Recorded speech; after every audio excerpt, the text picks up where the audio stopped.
Hello, everyone, and welcome back to Dugout Daily. If you're new around here, make sure to hit that subscribe button and turn on the notifications so you never miss a video. And make sure to like and follow me on Twitter, which is also known as X, at MCFC Hibs. All the links are in the description. Today, we're breaking down a dramatic FA Cup fifth round clash from Saturday at St James's Park as it finished Newcastle United 1, Manchester City 3. Omar Marmoush haunted Newcastle once again as Manchester City came from behind to reach the FA Cup quarter-finals for the 8th successive season, where we'll play Liverpool at home after tonight's draw. I'm joined by Dan once again. How are you, mate? I'm very good, thank you, Bill. Good to hear. We will get going straight away then. And the game started with real fire from Newcastle as they came out flying, as they pressed high up the pitch and involved the crowd. And they had an early chance through Nick Waltemada as he had a header cleared off the line early on by Nico Gonzalez. What was your thoughts on Newcastle's start? Did you think they started fast? Did they involve the crowd, do you reckon? Yeah, but then again, they always do this, Newcastle at home. They're a team that will always come at you. I think I said it on the day, that first 20, they just run around like madmen. They get the adrenaline from the crowd, and they sort of used the last of the legs up in that last 20 minutes. In that first 20 minutes. And after that, I think they won the game in the first 20. They got the goal, etc. But I think that's also where the game was lost for them. Yeah, definitely. And then the breakthrough came in the 18th minute as Sandro Tonali threaded a beautiful through ball. Harvey Barnes beat the offside trap, took a touch inside onto his right foot and killed a clinical effort into the far corner as St James's Park erupted. It was actually Barnes' first goal in 12 games as well. That goal seemed to wake City up, however, as Pep Guardiola actually started this game with 10 changes from our recent draw and started pinning Newcastle back with sustained pressure after this goal. What was your thoughts on the goal we conceded, Dan? I think it was the goal itself pretty much summed up that first 20 minutes that we had. I think Nunes, that was probably the worst half of football he's played in a long time, probably since that derby. I mean, he was absolutely dreadful, and he was absolutely nowhere to be seen down that wing for Harvey Barnes' goal. It was really poor. I think Harvey Barnes is a bit like our English Rodrigo or Newcastle's version of Marmoush for us. He always seems to score against us. But it was a goal that we shouldn't really be conceding. But considering that defence, we played a back line that hasn't really played football for the last 2-3 months. So, or even this season, to be fair, we had Stones as the leader in that back line who has barely touched the ball in however long it is that he's been out, really. It's a goal that you would concede it in that scenario. Would we have conceded that, with our strongest team out? Probably not. But it was a mad first 20 minutes, and it was. I'm just glad that we managed to compose ourselves and then take control of the game. Definitely. We have played at Newcastle at St James's Park, of course, 3 times this season. Thankfully, it won't be again. Of course, we could still theoretically play them in the Champions League final. How likely that is, I don't know. They scored 3 goals against us across them 3 games, and Harvey Barnes got every single one of them. So that tells you his record against us. We will look back at City's starting 11 then. It was 10 changes from the recent draw against Forest, of course, a terrible result on paper. Nunes, the only player to keep his place in the side. The actual 11 was as follows. It was Trafford in goal, Nunes the only player to keep his place, of course, as previously mentioned, at right back, Stones and Kuchinov at centre back, with Ake at left back, Gonzalez, O'Reilly, and Reinders in midfield, Savinho on the right, Doku on the left, and Marmoush up front. What was your thoughts on our 11, Dan? At the time it came out, worrying. Thought it was very, very weak lineup. That was obviously our second string 11, which I'd have been completely fine with if the result against Forest had gone our way. But I thought that we'd be taking the FA Cup a lot more seriously than we were with that result. And I just looked at that front three of Marmoush, Savinho, and Doku, who probably got a combined 10 goals, and a backline of Stones and Ake playing at fullback, which it just hasn't gone well this year at all. But no, that performance surprised me a bit. Look, it's brilliant now. Theoretically, we're through, and our mad run coming up, and we've got a lot of players that have been rested. We'll take it, but at the time, it wasn't a great 11 to read. No, definitely not. So, as you just mentioned there, our starting front three, Savinho has now got 3 goals to his name in this season, I should say, after his absolute wonder strike from 2 yards out. Marmoush has got 1 in the Premier League, 2 in the FA Cup, including the 2 in this game, and 3 in the Carabao Cup, which is 6, of course. Doku has got 1 in the Premier League, 1 in the Carabao Cup, and 1 in the Champions League, so 3 goals for him. Not exactly firing off all cylinders, them 3, are they?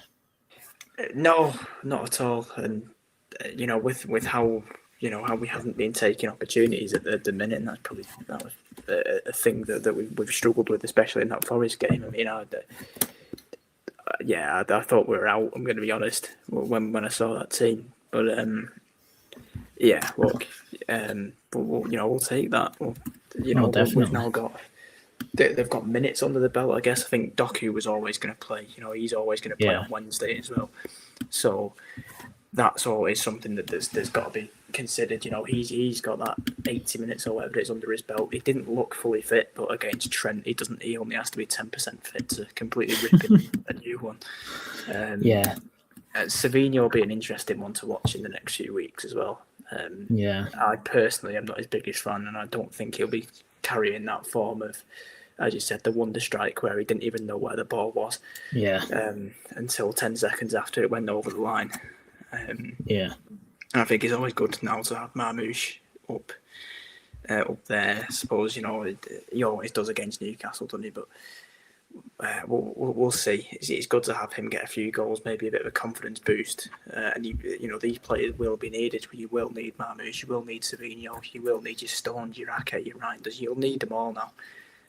Over the next month, which looks absolutely insane at the minute. But well, we'll have a look at our upcoming fixture run, which isn't a good reading in a few minutes' time.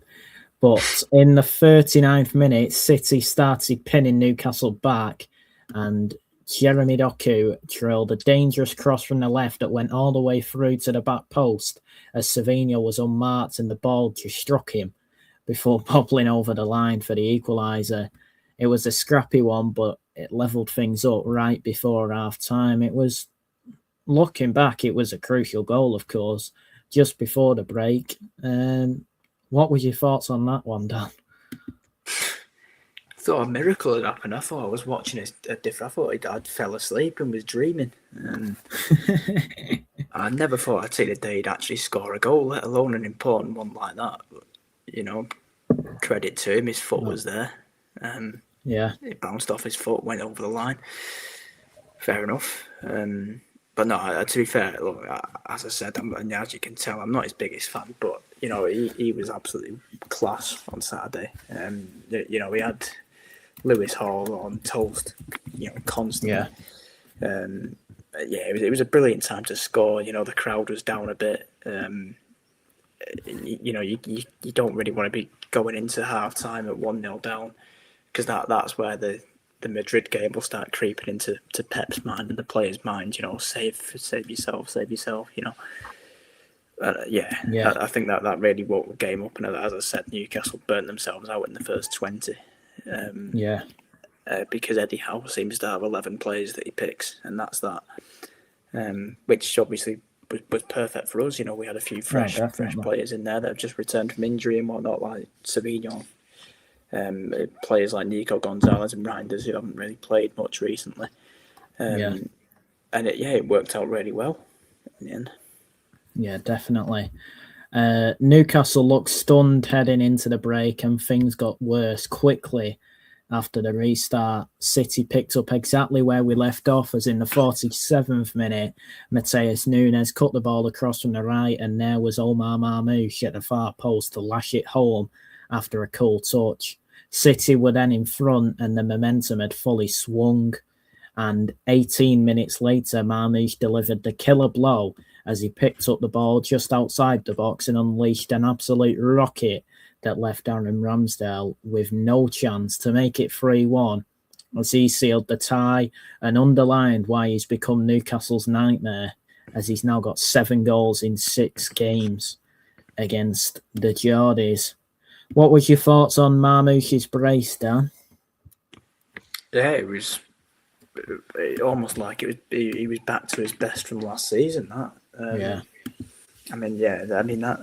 his first goal was a massive goal to really sort of change the momentum of the game, momentum of the tie, etc. into our way early on in the first half, second half. Sorry. And I think his second strike was an absolute wonder goal. Really, it was it was a great goal to watch, definitely. And that sort of killed any sort of hope that they had of coming back as well. Really good. It was probably my man of the match, to be fair. He was quality, but as he always is against Newcastle, he has a weird thing against Newcastle. I'm not sure that they try and buy him or something like that. Maybe it's that. But yeah, look, he's brilliant to have, and I think with the ability to rest Haaland, which he's obviously at the minute struggling a bit, maybe with something, I don't know. It'd be brilliant if this could be the moment that wakes Marmoush up and can really start him firing going into this very crucial part of the season. Definitely.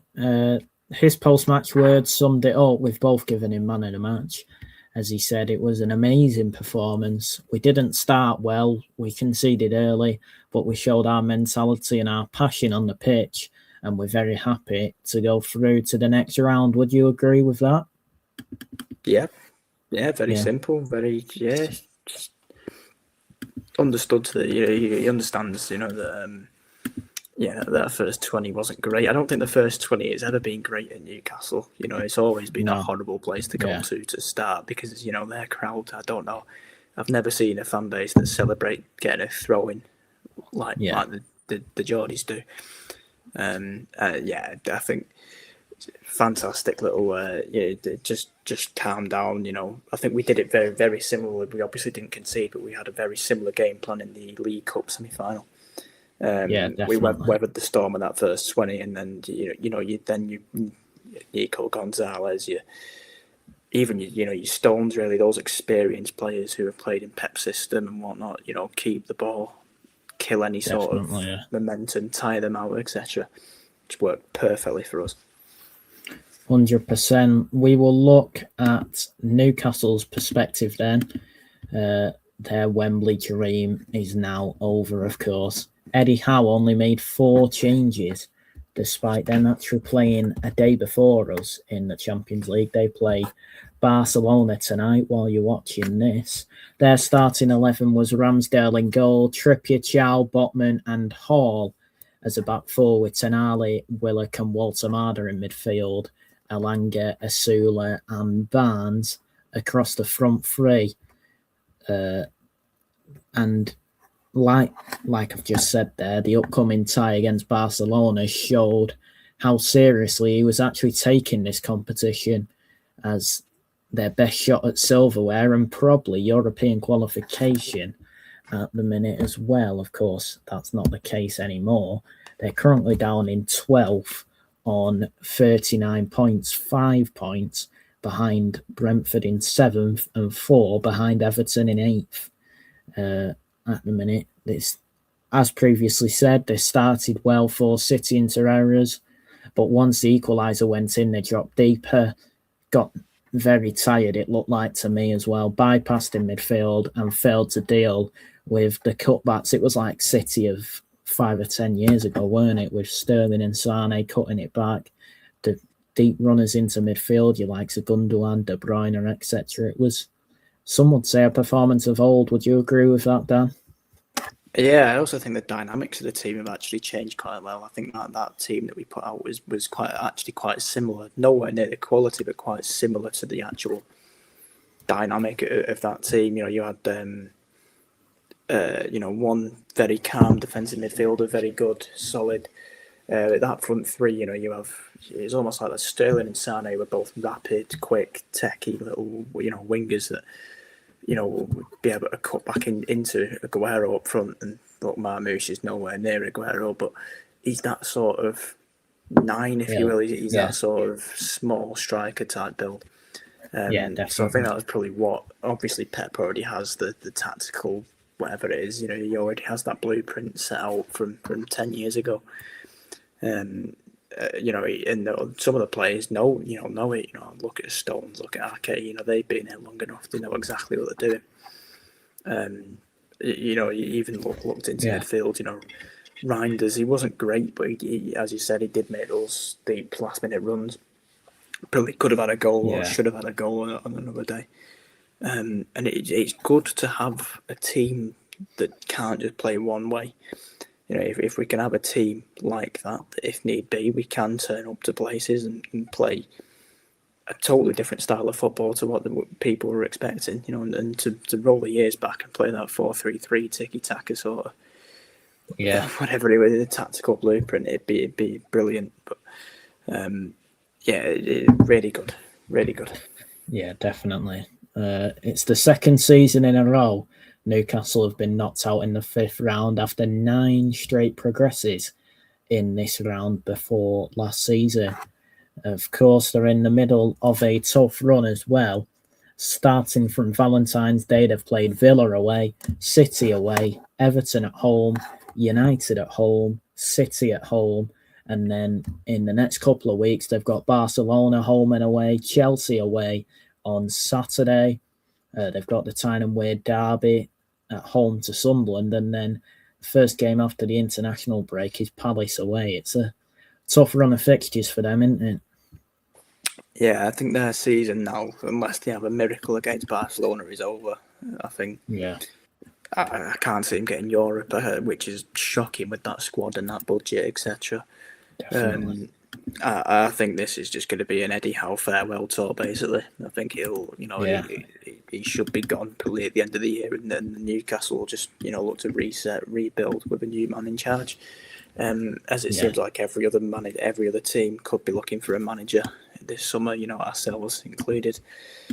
A really poor season for them. I think Eddie knows, that that's probably their season finished. As I said, they've got the away leg at Camp Nou as well. All Barca have to do is get a goal at St James's Park, and that game is done.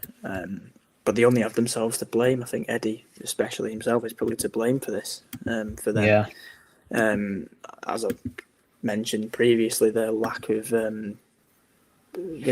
rotation. I think they've literally had 1-11 that he's played. And that 1-11 hasn't worked at all, not against us really at all.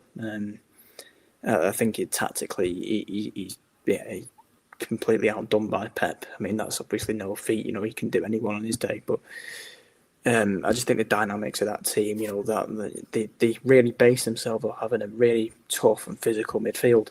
And, their current midfielders are Jacob Ramsey. And who else is it? I mean, he's been playing Walter Marder there. Joe Willock. There's just... there's no balance in that team, and that's what's cost them really. And it'd be really interesting to see what happens with them in a few weeks. Yeah, definitely. Of course, Guimarães' injury and Joe Linton's recently been injured as well. Doesn't help. Tonali, I think, has played the last 6 full 90s as well. He went down with cramp in the game before they played us as well. So he's running on thin ice in terms of fitness at the minute as well. Looking at Manchester City's point of view then, as you've previously said, it shows how strong our squad depth can be. Pep made bold calls as he rested Erling Haaland for Real Madrid away on Wednesday before we travel to West Ham on Saturday. Our upcoming fixtures, now we've been drawn against Liverpool in the FA Cup, is Madrid away, West Ham away, Madrid at home, Arsenal in the Cup final, Liverpool at home in the FA Cup, Chelsea away, and Arsenal at home. It's definitely a tough run of form, isn't it?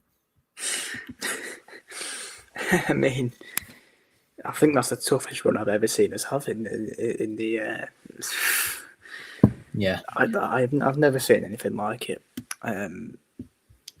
Yeah, look, that run. I mean, it's going to be amazing because there's going to be some massive games in there. There'll be so many brilliant teams, that you'll be seeing us play and whatnot. Big games are what you live for in a way, but yeah, it doesn't help when you're trying to win things and the team that you're trying to win things against are playing Dog and Duck FC one week and then an average German team and I don't want to get into how fixed everything is at the minute, but look, I'll say it. To be the best, you've got to beat the best. And this is certainly the best that we're playing. And we're playing them back to back to back to back. Look, if we can get through this month of April, fair enough to us. I think we do deserve to win it. But, we'll see. We'll see. It'll be a very interesting month. And it'll be a real test for the squad as well, in depth and quality, etc. But that game on Saturday has shown that we do have the depth and quality. If our second team can turn up to a place like St James's and play like that, why can't they do that somewhere else? But we'll see. We'll definitely we'll have a look. Yeah. Arsenal's side of the Champions League has one Champions League winner, which was Barcelona 10 years ago. Lamine Yamal was 8 years old when Barcelona last won the Champions League, by the way. In the FA Cup, they've played Mansfield in the last round, Wigan at home, and it was Portsmouth away. Probably their toughest game. They now go to Southampton away in the next round of the Cup. In the Champions League, they've got Leverkusen, who are currently 6th in the Bundesliga, so a great side. Of course, we lost to them in November, but it was basically our reserves. I'm not sure what Pep was thinking that night, but we won't get to that. Speaking of Pep, he also benched big names like Rodri, Foden, and Donnarumma. Of course, Donnarumma was never going to play. The response to going behind was impressive as we rallied and showed desire. Guardiola was animated on the touchline and picked up a ban that will see him miss the next 2 domestic games, which includes the quarter-final at home to Liverpool.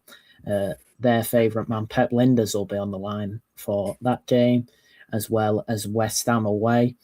But he is clear for the Carabao Cup final against Arsenal on March the 22nd, as City have won 19 of our last 21 matches in the FA Cup over the last 4 seasons. Of course, our 2 losses in 2 finals. The less said about that, the better.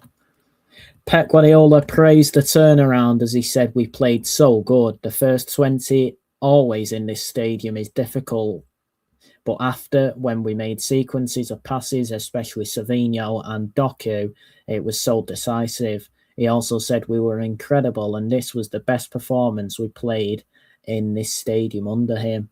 He called Savinho unstoppable in one-on-one actions at his age, as John Stones also highlighted Savinho's directness and pace. Would you agree with what Pep's had to say there, Dan? Some of it, yeah. Some of it, Yeah. no. I think the praise of Savinho, guys, let's just calm down a bit. Like, he's had one good game in a year, so let's just calm it down. Let's not jump on the bandwagon, because we all know he will now start the next 5 games, and in my prediction, he won't score or assist and be hooked off in the 60th minute every time. That's my opinion on the man. I don't rate him at all. That's Savinho. That is Pep on the other hand.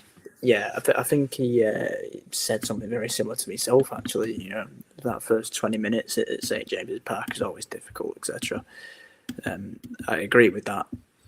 I just don't agree with this Savinho hype that he's now getting, because the ball bounced off his foot from 2 yards out and he got a goal. And yes, he did well, but come on, let's just calm it down a bit. If we're going to be winning things such as the Champions League and the Premier League, Savinho isn't the man. Hate to break it to you, but he is quite good for games like Saturday, where you can play your second string squad. And yes, he can run at people one-on-one, and he has improved, fair enough. And let's hope he can actually improve. I want to be proven wrong. I want him to make it look silly here, but yeah, I can't see it. But hopefully he now scores hat-trick against Madrid, and all will be forgiven. Definitely. Speaking of Madrid, that preview will be out on Wednesday morning.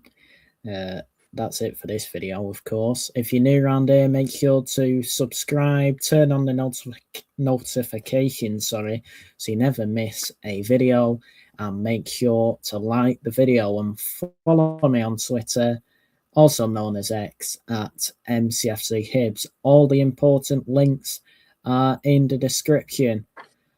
Next up for City is a trip to the Bernabeu once again, unfortunately. So we will see you for that one. Cheers, guys, and come on, City.